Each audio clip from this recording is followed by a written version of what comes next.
Hello dear student, welcome back to the channel. आज हम बात करेंगे यूजीसी नेट जेआरएफ पेपर 1 के रिगार्डिंग, जिसमें हम पेपर 1 से रिलेटेड एमसीक्यूज़ यहाँ पे सॉल्व करा रहे हैं।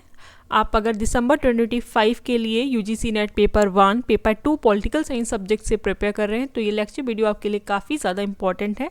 एग्जाम ओरिएंटेड आपको एमसीक्यूज़ प्रैक्टिस कराए जा रहे हैं सो दैट आपको आइडिया मिले कि किस तरीके के क्वेश्चंस एग्जाम में आते हैं और किन टॉपिक्स पे ज़्यादा क्वेश्चंस बनने की पॉसिबिलिटी रहती है। अगर आपको लेक्चर्स पसंद आ रहे हैं तो आप चैनल को लाइक सब्सक्राइब शेयर करें, चैनल से कनेक्टेड रहें और अपनी प्रिपरेशन यहाँ से स्टार्ट कर सकते हैं। अगर आप GDC, GIC, PGT, TGT exams के लिए प्रिपेयर कर रहे हैं फॉर पॉलिटिकल साइंस सब्जेक्ट और सिविक्स, तो भी आप चैनल सब्सक्राइब करें और अपनी प्रिपरेशन यहाँ से स्टार्ट करें। प्लेलिस्ट बना दी गई है, आप एक बार जाकर वहाँ से लेक्चर्स देख सकते हैं। जितना ज़्यादा प्रैक्टिस करेंगे उतना ज़्यादा आपको एग्जामिनेशन हॉल में फ़ायदा होगा। Let's begin with our today's question series. आइए देखते हैं आज का हमारा फर्स्ट क्वेश्चन क्या है। निम्नलिखित में से कौन सी शोध की विशेषता नहीं है? निम्नलिखित में से कौन सी शोध की विशेषता नहीं है? Option 1, which of the following is not a characteristic of research? Which of the following is not a characteristic of research?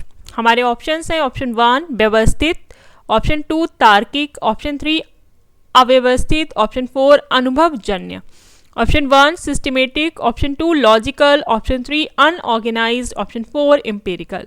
तो इस क्वेश्चन का सही आंसर क्या होगा, हमें बताना है कि कौन सी शोध की विशेषता नहीं है। अगर रिसर्च की बात करें तो ये व्यवस्थित होना चाहिए, सही है। लॉजिकल होना चाहिए, ये भी ठीक है। अनुभवजन्य होता है, ये भी सही है। और अनऑर्गेनाइज्ड होना चाहिए, ये सही नहीं है।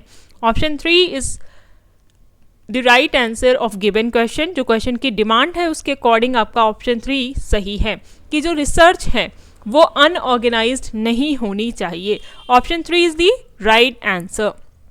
नेक्स्ट क्वेश्चन देखिए, हमारा आज का नेक्स्ट क्वेश्चन क्या है।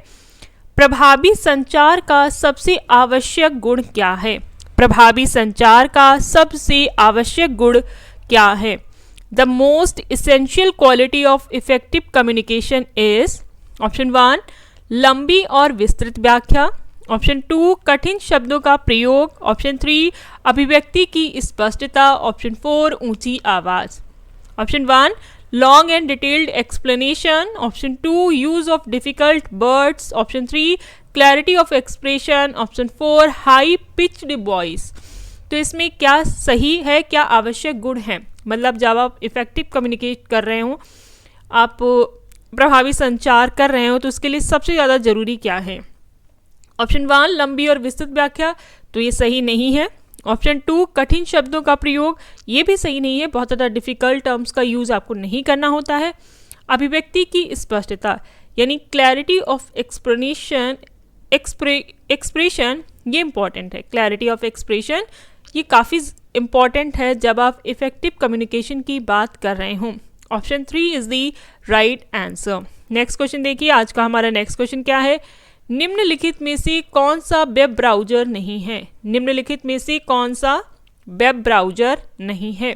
Which of the following is not a web browser? Option 1 Mozilla Firefox, option 2 Google Chrome, option 3 MS Excel, option 4 Safari. तो इसका सही आंसर क्या है कि इनमें से कौन सा वेब ब्राउज़र नहीं है? देखिए, इसका सही आंसर है ऑप्शन 3 MS एक्सेल, ये वेब ब्राउज़र नहीं है। Option 3 is the right answer. इसी तरीके के क्वेश्चंस एग्जाम में पूछे जाते हैं। अगर आप यूजीसी नेट दिसंबर 2025 के लिए प्रिपेयर कर रहे हैं तो आप चैनल से कनेक्टेड रहें, चैनल को सब्सक्राइब, लाइक और शेयर करें और अपनी प्रिपरेशन, अपना रिवीजन यहाँ से स्टार्ट कर सकते हैं। आपको टॉपिक्स भी बताए जाएंगे, किन टॉपिक्स को आपको ज़्यादा से ज़्यादा पढ़ना है, ज़्यादा से ज़्यादा तैयार करके जाना है, कहाँ से ज़्यादा क्वेश्चंस आने की पॉसिबिलिटी है। नेक्स्ट क्वेश्चन देखिए, आज का हमारा नेक्स्ट क्वेश्चन क्या है। निम्नलिखित में से कौन सा प्रदूषक ऑटोमोबाइल द्वारा उत्पन्न होता है? Which of the following pollutants is produced by automobiles? Which of the following pollutants is produced by automobiles? Option 1 sulphur dioxide, option 2 carbon monoxide, option 3 methane, option 4 ozone. तो इस क्वेश्चन का सही आंसर है option 2 carbon monoxide. Option 2 is the right answer. जो automobile द्वारा उत्पन्न होने वाला पॉल्यूटेंट है वो है carbon monoxide. Option 2 is the right answer. आइए नेक्स्ट क्वेश्चन देखते हैं। आज का हमारा नेक्स्ट क्वेश्चन क्या है? रचनात्मक मूल्यांकन का उद्देश्य है। The main purpose of formative evaluation. आपको पता है इवैल्यूएशन से रिलेटेड भी क्वेश्चंस आते हैं। यहाँ पे जो हमारा क्वेश्चन है वो बात कर रहा है कि फॉर्मेटिव इवैल्यूएशन का मेन पर्पस क्या है। आपको बताना है। ऑप्शन 1 पाठ्यक्रम के अंत में छात्रों को ग्रेड देना। ऑप्शन 2 शिक्षण के दौरान सीखने की प्रगति की जांच करना। ऑप्शन 3 छात्र की उपलब्धि प्रमाणित करना। ऑप्शन 4 छात्रों को अगली कक्षा में प्रोन्नत करना। इंग्लिश में देखते हैं options. Option 1 to grade students at the end of a course. Option 2 to check learning progress during teaching. Option 3 to certify student achievement. Option 4 to promote students to next class. तो हमें बताना है कि formative evaluation का main purpose क्या है। इस question का सही आंसर क्या होगा? ऑप्शंस को देखिए। छात्रों को अगली कक्षा में प्रोन्नत करना, ये ऑप्शन नहीं होगा। छात्र की उपलब्धि प्रमाणित करना, ये भी नहीं होगा। ये फॉर्मेटिव इवैल्यूएशन का कॉन्सेप्ट नहीं है। पाठ्यक्रम के अंत में छात्रों को ग्रेड देना, ये भी नहीं है। इस क्वेश्चन का सही आंसर है ऑप्शन 2 शिक्षण के दौरान सीखने की प्रगति की जांच करना। Option 2 to check learning progress during teaching. मतलब आपको जो पढ़ाया जा रहा है, जब टीच किया जा रहा है, उस पीरियड में देखना कि जो लर्नर है वो कितना सीख रहा है। शिक्षण के दौरान जो भी टीचिंग या जो भी टीचर है जो पढ़ा रहा है वो ये चेक करता है कि जो लर्नर है वो कितना सीख पा रहा है, ये देखना होता है। किसके दौरान? शिक्षण के दौरान सीखने की प्रगति की जांच करना। Option 2 is the right answer. तो फॉर्मेटिव इवैल्यूएशन का जो राइट आंसर है वो है शिक्षण के दौरान सीखने की प्रगति की जांच करना। To check learning progress during teaching. Option 2 is the right answer. Next question देखिए। भारत में मान्य विश्वविद्यालय का दर्जा देने के लिए कौन सी संस्था जिम्मेदार है? Which body is responsible for granting deemed to be university status in India? Option 1 AICTE. Option 2 UGC. Option 3 NAAC NAC. Option 4 NIRF. तो आपको बताना है कि कौन सी ऐसी संस्था है जो भारत में विश्वविद्यालयों को मान्यता दे रही है, डीम्ड टू बी यूनिवर्सिटी का स्टेटस प्रोवाइड करती है। तो इस क्वेश्चन का जो सही आंसर है वो है ऑप्शन 2 UGC। आपको पता है यूनिवर्सिटी ग्रांट कमीशन, ये संस्था जो है ये विश्वविद्यालयों को मान्यता प्रदान करती है। Option 2 is the right answer. UGC कब स्टेबलाइज हुआ था? अगर आपको इसकी जानकारी है तो कमेंट करके बताएं कि ये कब स्टेब्लिश किया गया था। और NAC की फुल फॉर्म क्या है, एक बार आपको देख लेना चाहिए कि NAC की फुल फॉर्म क्या है। अगर आपको पता है, मैं इससे पहले के लेक्चर वीडियोस में आपको बता चुकी हूँ कि NAC की फुल फॉर्म क्या है। आइए नेक्स्ट क्वेश्चन देखते हैं। आज का हमारा नेक्स्ट क्वेश्चन क्या है? निम्नलिखित में से कौन सी गैस ग्रीन हाउस प्रभाव के लिए मुख्य रूप से उत्तरदायी है? निम्नलिखित में से कौन सी गैस ग्रीन हाउस प्रभाव के लिए मुख्य रूप से उत्तरदायी है? इंग्लिश में देखते हैं एक बार। Which of the following gases is mainly responsible for the green house effect? Which of the following gases is mainly responsible for the green house effect? Option 1 oxygen, option 2 nitrogen, option 3 carbon dioxide, option 4 hydrogen. तो green house gas के effect के लिए जो gas responsible है वो कौन सी है?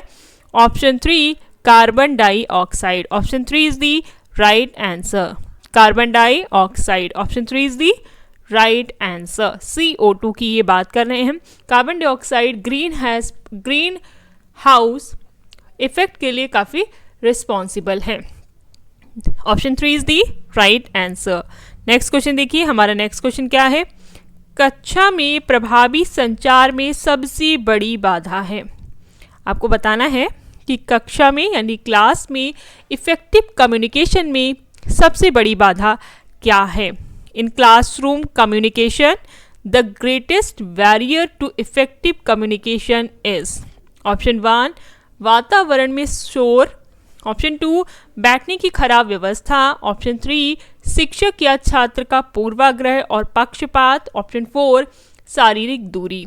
Option 1 noise in the environment, option 2 poor seating arrangement, option 3 prejudice and bias of the teacher और student, option 4 physical distance.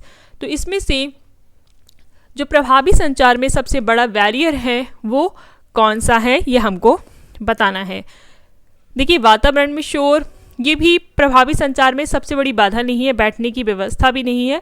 Option 3 शिक्षक या छात्र का पूर्वाग्रह या पक्षपात, मतलब जो टीचर है या जो लर्नर है उसका एटीट्यूड, उसने पहले से ही कुछ सोच रखा है, यानी वो पूर्वाग्रह से ग्रस्त है। तो जो बात वहाँ पे बोली जा रही होगी वो उसे एज इट इज़ समझ नहीं सकता है, क्योंकि उसका जो पूर्वाग्रह है वो उसे वैसे सीखने नहीं देगा। वो टीचर के प्रति या जो लर्नर है उसके प्रति कहीं ना कहीं एक प्रेजुडियस अप्रोच बनाकर रखेगा। वो अच्छा भी हो सकता है, बुरा भी हो सकता है, लेकिन जो एज इट इज़ जो प्रेजेंट सिनेरियो में जो बात कही जा रही होगी उसको वो वैसे समझने के लिए सक्षम नहीं होगा। Option 3 is the right answer कि क्लासरूम में जो बैरियर है इफेक्टिव कम्युनिकेशन का वो है prejudice and bias of the teacher और स्टूडेंट, शिक्षक या छात्र का पूर्वाग्रह और पक्षपात। Option 3 is the right answer.